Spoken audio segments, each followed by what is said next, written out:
Hi everyone, welcome to the Real Football Talk. Adil, how are you? Yeah, I'm good.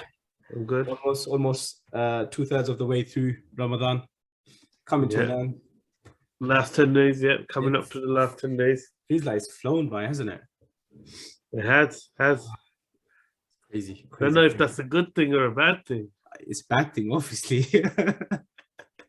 As in the fact that it's gone so quickly. Yeah, because it doesn't feel like you had enough time to do things. I don't know. It might be different for people, but that's what I felt like. Might be better to be busy. Might not have done nothing if he weren't so busy. But let's get down to the busy schedule. I mean, we'll start with Liverpool versus Man United. 9-0 over 2 games. I mean, what do you make of that performance from United? I mean, we've come to Liverpool, but it just seems like these players have given up and like they've already resigned to the fact that this manager's going and they're going to start playing once the new manager comes in. I was just about to say that's exactly what it is until you said they're going to start playing until the new manager comes. I was like, no. These lot don't play for anyone, they would have done, they would have shown a lot more consistency.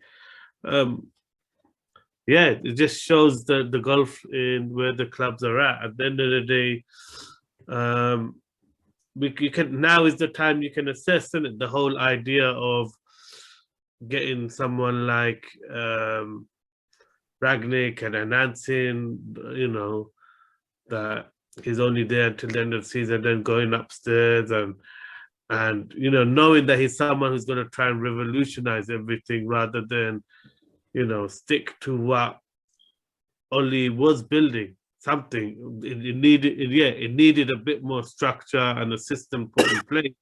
But the bottom line is, in terms of culture and fitness, he had fixed stuff.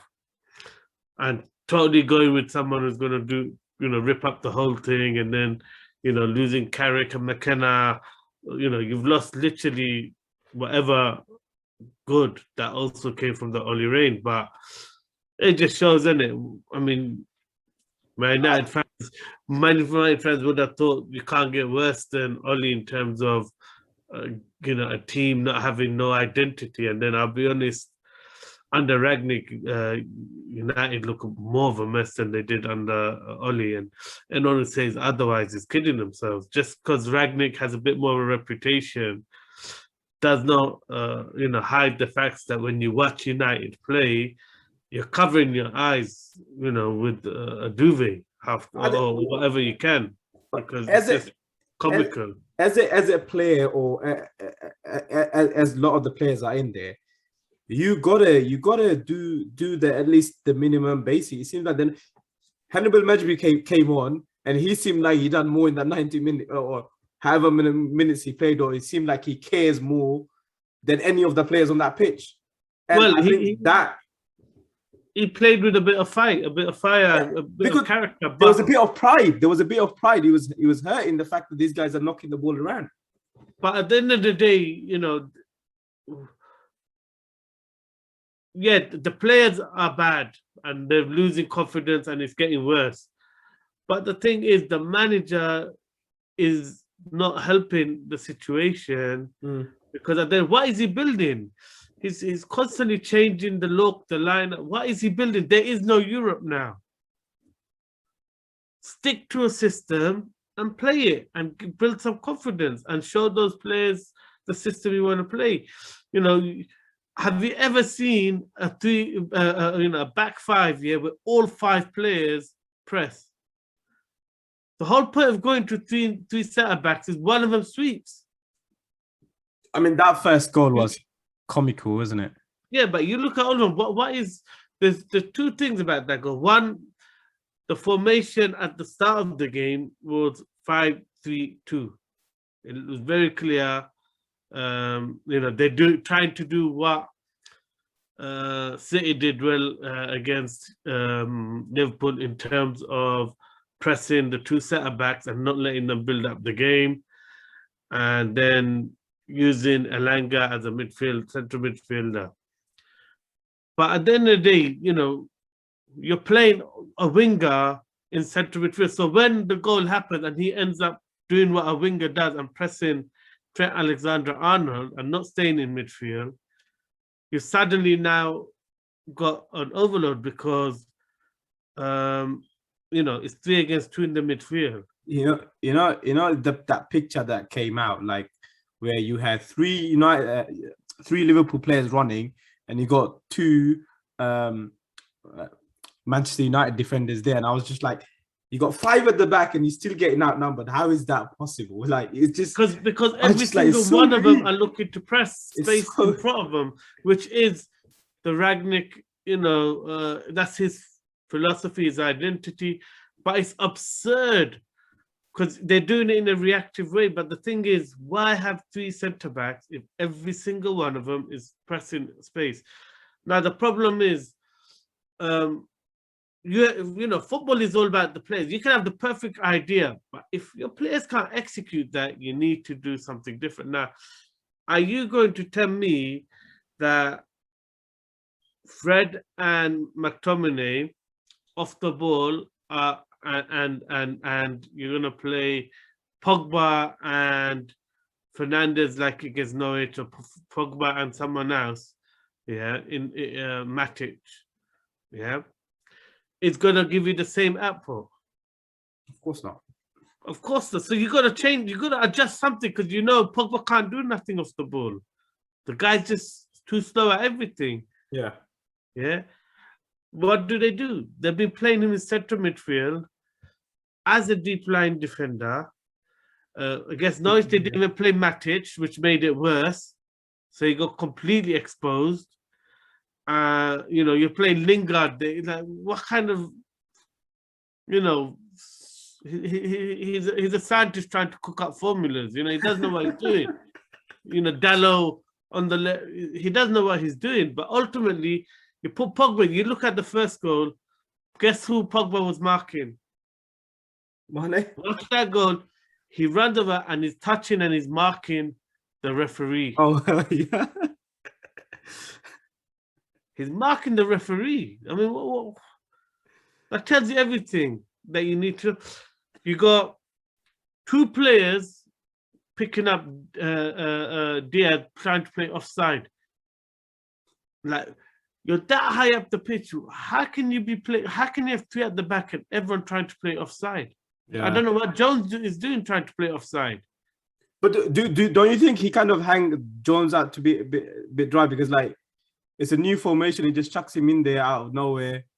Yeah, but I'm sure they've done some training on it. I mean, come on, he's a professional. I mean, we think, well, just because they lost now we've hanged him out to dry. But how many times have managers changing formations and winning, and no one will question, oh, that player got hanged out to dry, suddenly coming. It's an excuse. It's just rubbish management. Ultimately, no one plays 3 at the back, and all 3. Well, we watch. Well, all season you watch Chelsea 3 at the back. You'll see Thiago Silva mopping up everything, sweeping. The central man is free to sweep and mop up all the danger. What were United doing? You look at the goals. You look at the 4th goal, Maguire. First danger is protect your box.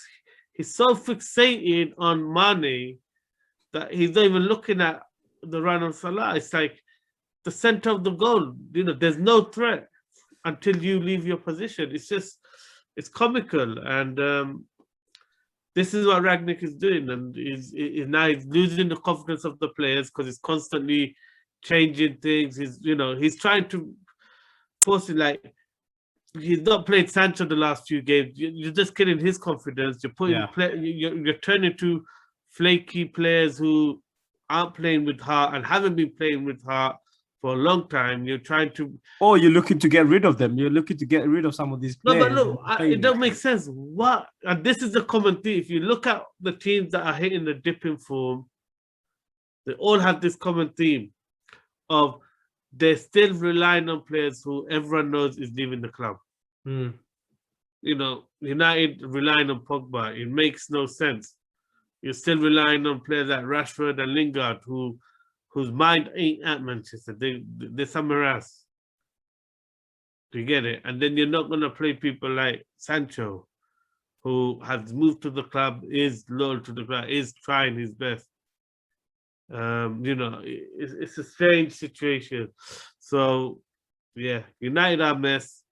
Doesn't take anything away from it. But I felt the same thing as I felt in the 5-0 win at Old Trafford, where 4-0, and I really didn't feel Liverpool had to get out of first gear. Yeah, I really don't feel that's what I was going to ask you. they were into full, you know, ruthless mode. I mean, their counter pressing was good. The way they played, like, there's a bit more intensity. But even after half time, even after a bit half time, you could see like they were just kind of keeping the ball, trying to just relax, and get through without any injury. It felt like they're trying to save their legs because they got heavy fixture. I thought the Liverpool did the exact same thing against City in the FA Cup when they went 3-0 up. It seemed a bit deliberate where they just completely took their foot off the gas to save their legs for the games coming up. Yeah.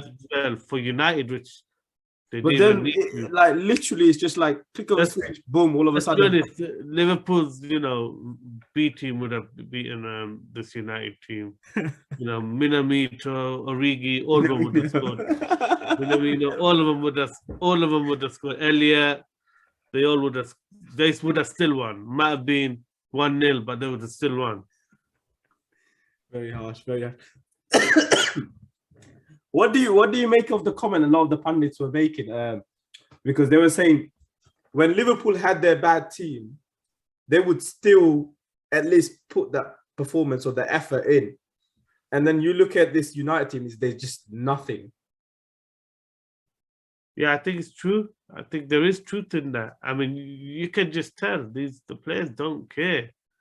It does, like, no one really looks like they're hurt. No one was, like you said, why do you think it was very notable when Hannibal Mejbri came on?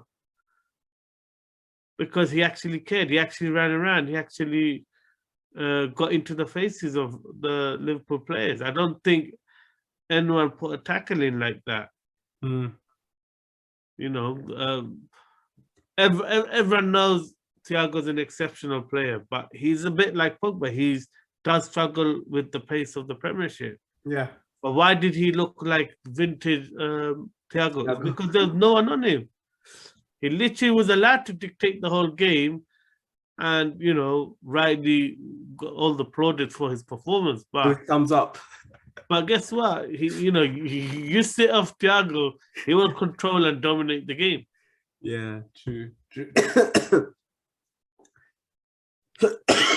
So United are a mess, and I think Liverpool, they have a tough fixture list, but a couple of them have really worked out to their favor because clearly the Atletico Madrid game took so much out of City for the FA Cup. Yeah. But they had to rotate more than they needed to, and then the United is just not. That's not a tough game for anyone. It should have been much harder. It should have been much harder than what it was made. No, but at the end of the day, anyone who watched the Norwich game knew what was coming. Yeah. Norwich outplayed United at Old Trafford. I mean, that's a statement in itself. I should put it up in the thumbnail. Norwich played the better football, and that's that thing. Where's all the pundits and all the people who keep going on about United's press? I'm telling you, and people are watching the game, when Ronaldo plays, he presses much more than anyone else who comes in the side for him. There was no pressing going on. What did Rashford do? Why doesn't anyone criticize a young, fresh, athletic Rashford who done no pressing, or Fernandes who done no pressing? But suddenly when Cristiano's on the pitch, it's a talking point. It's just amateur. It's really sad to hear about obviously his loss as well. Must be going through a lot. I mean, it's really difficult, isn't it, losing a child? Yeah, and obviously he's always professed how much he's enjoys and the responsibility of fatherhood, and he's a Yeah. family man, and you see that how much he puts in. He's not he's not one of those where Hands off or anything. Yeah. he's very hands-on with his family, and it's really sad news. Yeah. It's crazy. But yeah, what a touch of class from the Liverpool supporters. Exactly. That was brilliant. 7th minute, showing support. Yeah, I mean, but Absolute. that and that's why, Liverpool are respected so much, because no matter what, they observe the traditions properly. They're not like, you see, like a lot of clubs now, they got young fan bases who, it's like modern society, boo at everything, disrespect everyone, have no class about you. But even with the young fans coming through at Liverpool, they're taught the traditions and the right way. You look at prime example, the FA Cup game when the Man City fans were booing about the Hillsborough tragedy. Yeah, and I think even United fans were doing some chants about the Hillsborough at Anfield, which is uncalled for. So yeah, I mean, they're a special set of fans. There's no denying it. Even if you're not a Liverpool supporter, you have that's one thing you can't say is the fans in Liverpool anyway, are classy. I agree with you in that. I know what you mean. Outside, there's a different conversation. Yeah, but the ones in Liverpool and the ones who go to the home matches and that, anyone who goes there will see the difference in the way their fans are, and anyone who's been to the stadium it's a brilliant stadium to be in. It is absolutely electric. Yeah. But, in terms of the title race, I mean, how much of it do you think this was a tougher fixture than the fixture coming? I think the Everton game that's coming up again for Liverpool will be harder than this game, and I think we'll have more of a bite to it. I don't know. I think it's similar to it. It will be hard. Any game is harder than United at the moment. I mean, United are a club in disarray where they don't have a clue what they're doing, the players. So it's quite an easy game for most teams. Like I said, Norwich was cutting United open easily. So, so it will be a hard game, but I don't think it's going to be that hard. I really don't. Okay. Watching the way Everton, they'd give it a bit more. They play with heart, but if Liverpool score early, I think it's going to be similar to these two games. I think it just depends on that first half. Yeah. If Liverpool score early, I could see them, going a few goals up and then making it comfortable. Even though Everton will still fight and give, much like Man City did in the second half. Everton. I thought, being at home, that those fans will obviously give them that extra boost that Everton might need, because you saw the last home game, they were brilliant. They drew 1-1. I meant against United. Yeah. No, they just scraped 1-1 today against Leicester. Yeah. Let's be honest, Leicester is very, very similar to Everton in the sense that their defending is completely all over the show at the moment. And that was an open game, of which, if Maddison had his shooting boots on, could have had the game outside, had quite a few chances before Everton started to rally towards the end. In terms of the other title challenges, I mean, City 3-0 win against Brighton, professional performance again. Seemed like they struggled at the beginning at first, but once they got that goal, it's just they started fast, and then Brighton started to get a grip of the game. And the thing with Brighton is obviously they've found this defensive steel where everyone's kind of getting behind the ball a bit more. They're playing a bit more deeper, so there's less spaces. So they become a bit slightly more a counter-attacking team recently, which is surprising, because that Graham Potter kind of sets his team up always the same. So it's good that they kind of showing a bit of adaptation, and it's got good results against you know, Arsenal away, Arsenal and Tottenham Spurs, away. yeah. So yeah, but that's, you know, they've had a tough run of fixtures and City done well. I mean, City kept on the thing, but it's all about De Bruyne. I mean, the intensity he's playing at, he's really trying to carry the team. And yeah, I granted, very lucky with the first goal. You know, big, you know, deflection taking over the keeper. Even with the last goal, you know, the keeper's When you clearance. build that much pressure, sometimes those things just, you know, happen for you, and you're taking that many efforts. You don't expect a keeper to slice their kick, do you? You know, straight to the, you know, who is it? Ronaldo or De Bruyne, whoever it is. Is this the luck of the probably potential Premier League winners? Is this what they need? Because they always get it. You know, they played well. At the end of the day, Yeah. they played well. They kept going. They're at home. I just think it looks hard for them to score or to put chances away, and that will add to the pressure of things. You could see the relief once Mahrez scored.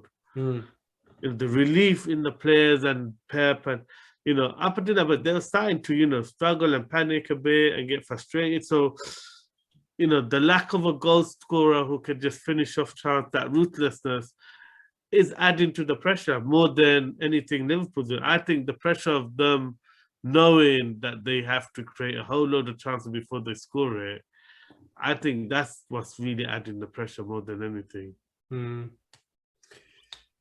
I mean, it seems like the same story every year, isn't it? With Man City last year, the same thing where we were saying they don't have a striker, and because of that, they're going to struggle. Well, not going to struggle, but you know what I mean in terms of finishing their chances off. Well, and if reports are true, and you know, Haaland's agreed. 500K. Good luck. 2 million a month. Yeah, but then they look.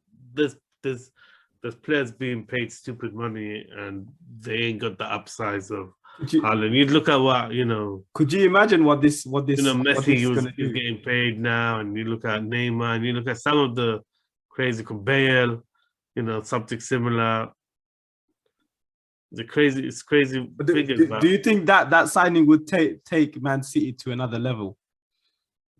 Of course it will, because at the end of the day, they create chances, and now if they have someone like Haaland, you know, scoring early, because you see how City are. Once they take the lead, you know, once they force you to open up against them, they'll you know, they're ruthless. They'll dominate the possession. You'll hardly see the ball, but as soon as you start committing to the press, they'll score. They'll counter attack and score the second and third. They're just such a well drilled team. So having that player that actually puts away the chances early, or doesn't need too many chances to put them away, will completely make them, you know. Do you know what the funny thing is? Like, we know we're talking about this fella, and we're not even mentioning the name, and I'm sure the viewers will know who he is. I tell you, I did mention Haaland, but yeah. So, but yeah, I mean, watch out, innit? Watch out. Could you imagine the game next year against Liverpool? Liverpool versus Man City. Oh my Lord, that is gonna be fire. It's already fire, and now you got this another beast to add to the list. I hope it does sign just for the Premiership, because you know that's a superstar player. Huge buy. In terms of momentum, do you think still Liverpool got the greater momentum, greater positivity going into the run in? Yeah, I think today City coming to an end, winning 3-0. Or maybe the way they won it. That might shift it. Okay. Because when you struggle in a game and come to it and win it, that actually gives you more confidence than in a game where you're comfortable. Plain sailing, yeah, and you thrash them, you know, because it did seem like, you know, it's a game potentially they may not win. But I just think Brighton ran out. Really, Brighton just didn't have enough in them. I mean, the previous two games definitely took its toll. And yeah, but like I said, I still think as long as they have that issue of not putting away the chances early, it will add pressure in the stadium to the players, Yeah, and they may come up against a team that thrives off that. true. Let's move on, Adil. Let's move to Chelsea versus Arsenal. I mean, what did you make of a 6-goal thriller? Game full of mistakes. Yeah, it just shows. Really, I've noticed every time Jorginho or Kovacic ain't playing for Chelsea, they just look so open. And as well as Loftus-Cheek played on the ball, and he's playing, he's been playing slightly towards the right in the last few games. Today he's gone back to the CDM role, and he was on the ball playing quite similar to Jorginho, as in he's actually dictating the play of Chelsea's. But off the ball, he just doesn't sense and read things the way Kovacic and Jorginho do, and positionally circumspect, and that is allowing players to force mistakes out of the centre backs. And then you got Sarr, who's got mistaken him all the time. What do you make of that strange call by Tuchel, though? He was blaming the pitch and saying how it's causing them to lose goals. He mentioned the goal again against Madrid, and now the first goal against Arsenal. Yeah, obviously. Just an excuse, or because I mean these Premier League pitches are top notch. So, well, it is an excuse, but I don't know if the players believe that's the reason. Then that'll help them get over it, because the last thing you want them to think is teams are better than them. Because once a player thinks that knocks the confidence. So you go, he's doing what smart managers do: find an excuse and kind of not make the players question themselves and question their own ability. So yeah, I mean, it's a strange excuse. He's doing what all managers do, but. Yeah, Chelsea, I mean, they're just looking leaky at the moment.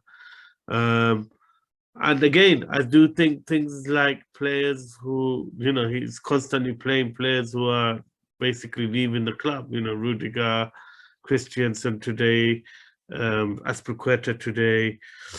And I just think, you look at those other players making mistakes because they're switched off. The edge is gone. No surprises that, Arsenal got better output today from Nketiah than they were from Lacazette the last few games, because we highlighted it that it might be a concern, and to Lacazette's credit, he's been playing really good. But eventually, yeah, your thought and your mind does start thinking to the offers that's coming, and and eventually that affects your motivation. That's what I'm saying. Quite a lot of the teams that are inconsistent at the moment is based on players that are ultimately leaving, but still in the first team. It's the same case with Nketiah, though, isn't it? We can say, because he's also deciding to leave. It's not the same case with Nketiah, because Nketiah still got a contract. He ain't got a whole load of clout. He hasn't proven. The offers he's getting aren't top-notch clubs, and he's guaranteed to be a starter. It's a backup role, probably. He's not getting offers. He's not going to be the main man, basically. But he's going to be the main man. So he's still got a lot to prove, and that was the same for Lacazette. Lacazette was playing really good until a whole load of offers have come in, because he's been playing so good, and now the offers are in, his mind's elsewhere. And I don't think Nketiah has because he's not been playing, has not managed to get that. I mean, who's interested in Fulham or these type of clubs? What is he going to be second fiddle to Mitrovic still? The clubs that are interested in him aren't going to start him, as he's not proven enough. He's not proven himself to be the main man there. So I still think he has to use the limited opportunities. So it is slightly different. Do you think this will give them the whole team? Because, it just seems so depleted, really, that whole Arsenal squad. Because if you look at the last 3 performances, it didn't even seem like they turned up to the games. And this must must give them that confidence that they need to kind of the momentum to roll and keep going to get that top 4. Well, they played the right team because, and normally we praise Chelsea because of the way they control games and, but recently they haven't been able to control games. They're just over-attacking and they're leaving a lot of space and a lot of opportunities for teams to counter-attack them. Really, too many players are just thinking about joining the attacking and attacking. There ain't enough defensive-minded guys on the pitch, which, if when you think about it, what does Kovacic and Jorginho give you? They don't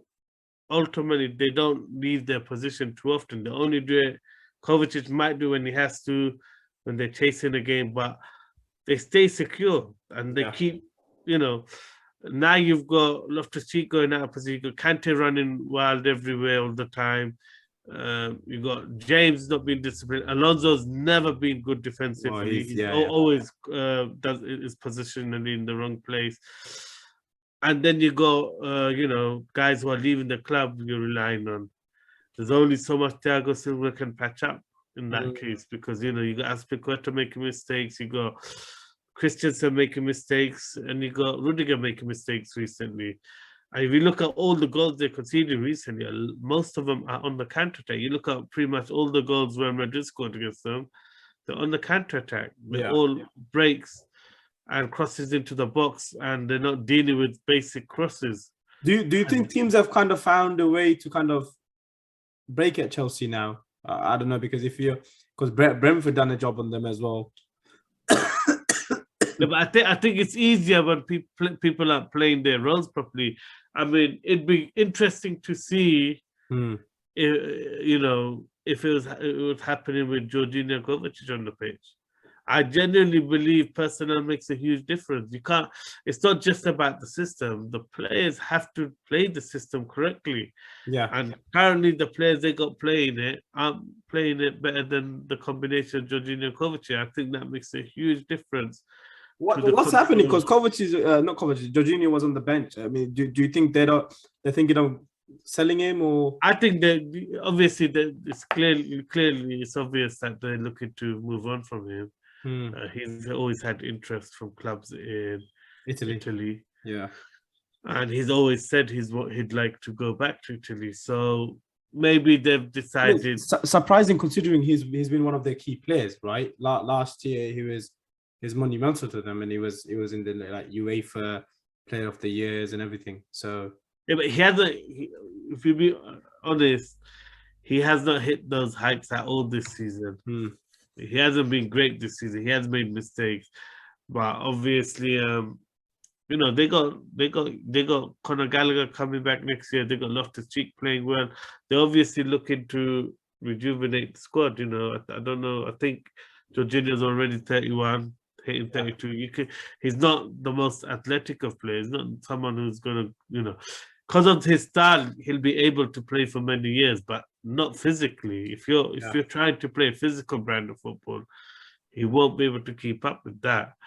But yeah, if you put him in a team like in Italy, he'd go for another 3, 4, 5 years because his mind and his technique is that good. Far superior, yeah. But yeah, in a physical league, I do think he's going to start getting found out as well. So they're planning for the future. Yeah. I mean, they're gonna invest heavily in the summer, I reckon, once the owner's been confirmed and the embargo's lifted. I don't know. I can't tell really. It depends. But yeah, normally when a new owner comes in, they like to make a statement. They like to win the fans and really show. So it would make sense if they went for a couple of marquee signings. That would make sense. So yeah. In terms of top 4, I mean, it seems like no one wants to still take it. Like Spurs losing, Arsenal losing, now they're winning this one, the game in hand. It just seems, no one wants that top 4 place. Well, it just shows how much all the other teams, like as we said it like months ago, a lot of the other teams are on a rebuild. A lot of the other teams are playing with players inherited from a previous regime. And, So yeah.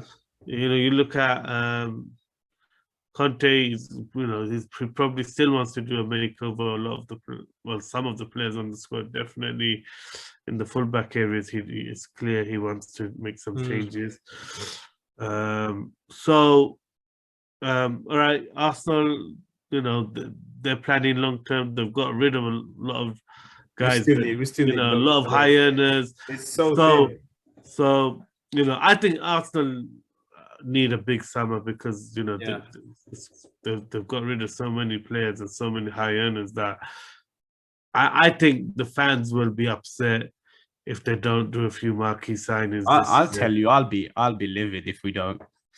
Yeah, because it's like you look at that squad. You look at that squad. You take Partey out and like one or two other players out.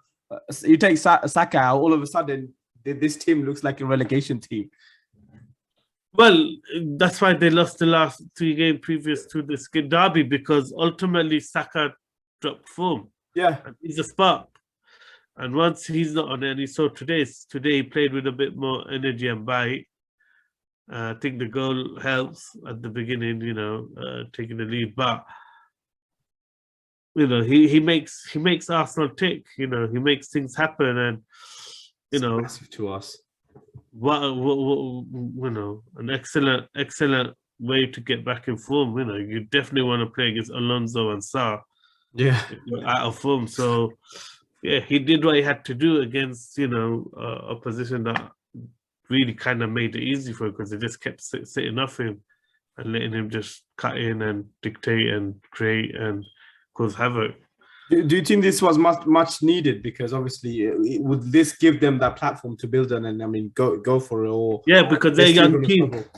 Well, that's what we said, and it's a young team, so it goes either way. One bad result, and they'll go on a run of bad results, which is what we saw. Yeah, and one good result, and they'll start going on a run, because it's a confidence thing, and that's how it is with a young team. As soon as they start next 2 games, you got United, then West Ham. Yeah, I don't know. I think you're probably the only guy I think I know that actually still thinks United is a tough fixture for anyone. Well, for Arsenal it is, because you even look at the game. When we played you away, oh my God, like that, everyone's saying, oh, this is the biggest chance for Arsenal to win again. And what do? We go and lose. When Everton were going in a 19 or something games losing spree and stuff, what do Arsenal do? They give Everton a win. This is why I'm so pessimistic. Yeah, but at the end of the day, Arsenal can play their structured football and still just open up this United team. This United team is so ill-disciplined, the spaces they give. I think Arsenal will just easily pick them off. I hope you're right. Since we touched about West Ham, I mean, do you think they're gonna prioritize the Europa League over the Premier League? Because obviously they're still in the running for the top 4, but they're in the semi-final of the cup. Again, I still think you're the only guy who actually thinks they're in the running for the top 4. They haven't been in the running for top 4 for over a month. They're on 51 points, I think. Who cares what points they are? They're never in the top 4 race. Once the big boys took over, they're just never gonna get back. 52 points. Sorry. Yeah, they're in the Europa League, and yeah, they'll hopefully get that. We get it because they deserve it. But of course, you're gonna prioritize the European Cup semi-final. The thing is, he wasn't changing his squad like that much anyway. He'd change every 2 or 3 games. So do you think he needs to? Because considering how big this is their first, I think. Finally, I don't know how many years, but I think he's got a system he follows. It works. They're still competitive. Even when they lose games, it's not like they get thrashed or outplayed. As soon as they concede, they do end up taking the game to the opposition and giving it their all. So I do think they're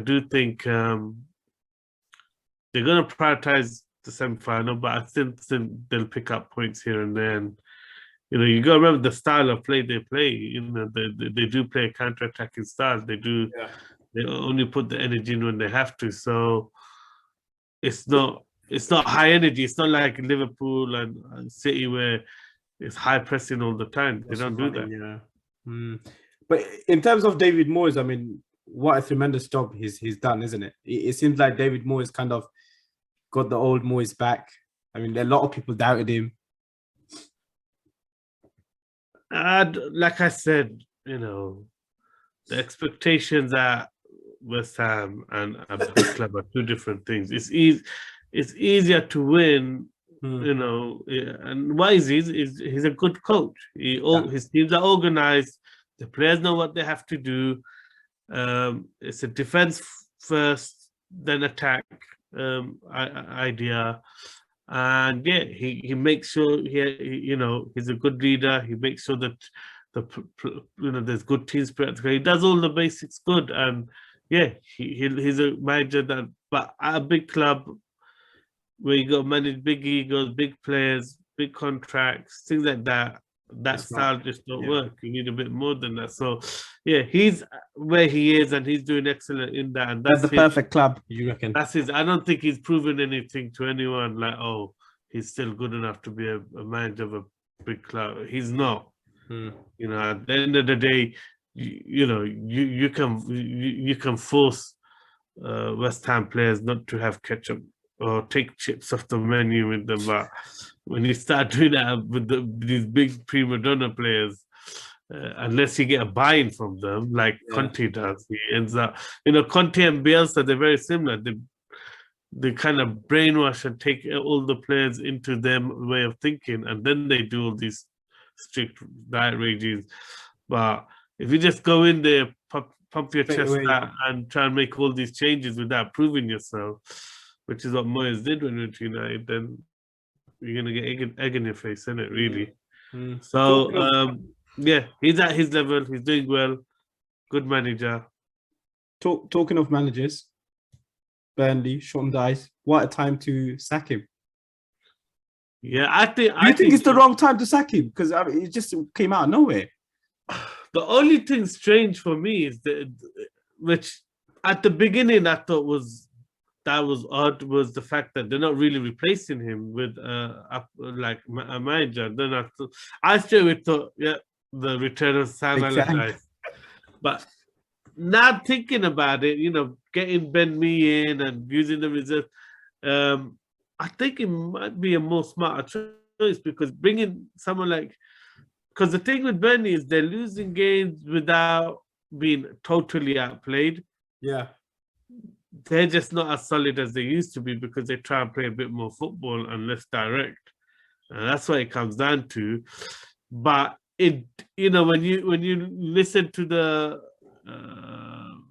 Sean Dyche, he lacks the edge. I think it's a good decision in the sense that but it was done too late. Like if you want to stay in the division, you're not going to stay in the division. You've left it too late. So do you think they resigned? The owners have now resigned to the fact that they're going down? No, I actually think they can stay up. Which it's not like they can't. I don't know. I just think it doesn't make sense, because Dyche would have got them promoted again. Yeah, and now you're going down the road where look what's happened to West Brom. Look what's happened to all right. Looks like Fulham and Bournemouth might come back up, but Fulham's always been like Fulham and Norwich have always been that club, isn't it? But it's because yeah, but in the case of Norwich, they kept their manager who clearly knows how to get out of the Championship previously. So I don't think it's going to be the same with Dean Smith. Let's see if Norwich come up next year. I don't think they will. Get it? So, but if Burnley go down now, who do they get? I mean, that's what I mean. Whoever they get, it's not guarantees it that they're going to stay up. Oh, they're going to go straight back up now. But I think if they had Dyche, you can almost guarantee they would have gone straight back up. Yeah. So that's the thing that's strange about it. But it's it's not the worst. I think it would have been worse if they got Sam Allardyce. The fact that they've gone with guys who know the club, so they're not really changing much from the Sean Dyche system. They got Ben Mee and they got guys who. So just slight tweaks, maybe a change of voice, and thinking that might be enough energy. And you saw that today, truth, against when they drew against West Ham, didn't they? So Yeah. away. So they haven't been great away from home at all. So that's already a more positive result than they would have got. I mean, the performance against Norwich, I think that it's justified in that sense. I think that's what it was, isn't it? It's when it's so late, why take loss. a risk on a banker who's going to get you up again? Yeah. I think that loss was the end of his straw, basically, against Well, Norwich. let's be honest. I mean, Burnley have had a lot of chances and good fixtures to actually get out. Looking at the difficulty Everton have happened, and every time they have the opportunity to get out of the relegation zone and take matters into their own hands, they've choked. Yeah. They've struggled. They've had, not terrible performances, but they're not inspiring. I mean, they still got good fixtures coming up. I mean, for them to stay up if they need to, because who they're playing? They're playing Southampton, Wolves, Watford, Villa. I mean, Spurs is going to be hard. Then they got Aston Villa again, and then Newcastle. So all in around them. Yeah. So again, yeah. Let's see. I mean, if they go down, it'd be strange because obviously, Dyche would have got them up. But obviously, if they stay up, then it's a perfect decision. I think the way they've gone about it and not gone for getting one of these survival managers, I think that's the right way, though. Now that they have made that decision, that's better than. Do you reckon Dyche will make a return in the December when one of these bottom clubs sacks someone? I don't know. I mean, he'll definitely get. He'll definitely.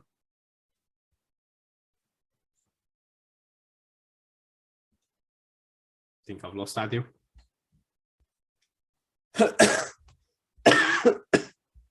With income above the weight for many years.